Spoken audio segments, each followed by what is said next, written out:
Good evening, friends. In today's video, I will deal with some of the basics of stock market. So in this session, I will be trying to answer the three questions: why to invest in stock market, educational requirement to invest in stock market, and the art of stock picking. So coming to the first question, why to invest in stock market? So I will explain why to invest with an example of two successful businessmen in India. The first one is Aditya Puri, who was the CEO of HDFC Bank and made HDFC Bank one of the largest banks in the country. And the second businessman is Mukesh Ambani, who is the CEO of Reliance and who made Reliance Industries one of the biggest business in the world and the most successful business in India. So when we talk about Aditya Puri and Mukesh Ambani is 1,000 times more richer than Aditya Puri. So Mukesh Ambani's names included in one of the richest persons in the world and also richest persons in Asia, let alone be the richest person in India.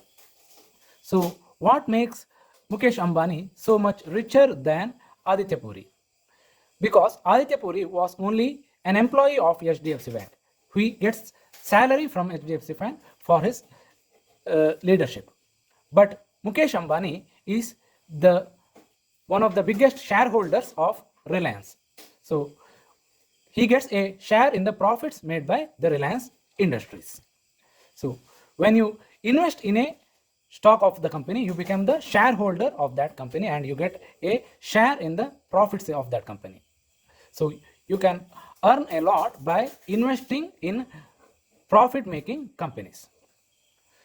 And coming to the second question, educational requirement to invest in stock market. Many people think that to invest in stock market, you need so many mathematical skills. You should be knowing accounting and you must be knowing how to analyze charts and signals and all. But the fact is that investing can be very simple. That is because investing is not like doing a job. Investing is like doing a business. As you know, even persons with lower educational qualification have turned out to be very successful businessmen. So for investing, you need to have the right temperament and experience with which you can generate greater returns from your investment. So right temperament means the ability to stay away from stocks in the times of euphoria and to avoid them when they were increasing substantially and there are possibilities that there will be some profit booking and the stock will decline. Temperament also means that to stay invested in stocks when the stocks decline substantially, but you know that the fundamentals of the stocks are intact and there is going to be an up move in those stocks. So it is a life art. It is just like singing, cooking, or dancing. It comes through your habit and right attitude. The third one is stock picking. So how to pick the correct stock of a company. So in technical terms, we call it as fundamental analysis. Suppose you want to invest in the business of your friend. Then you will talk to your friend and ask your friend about the business that he is doing.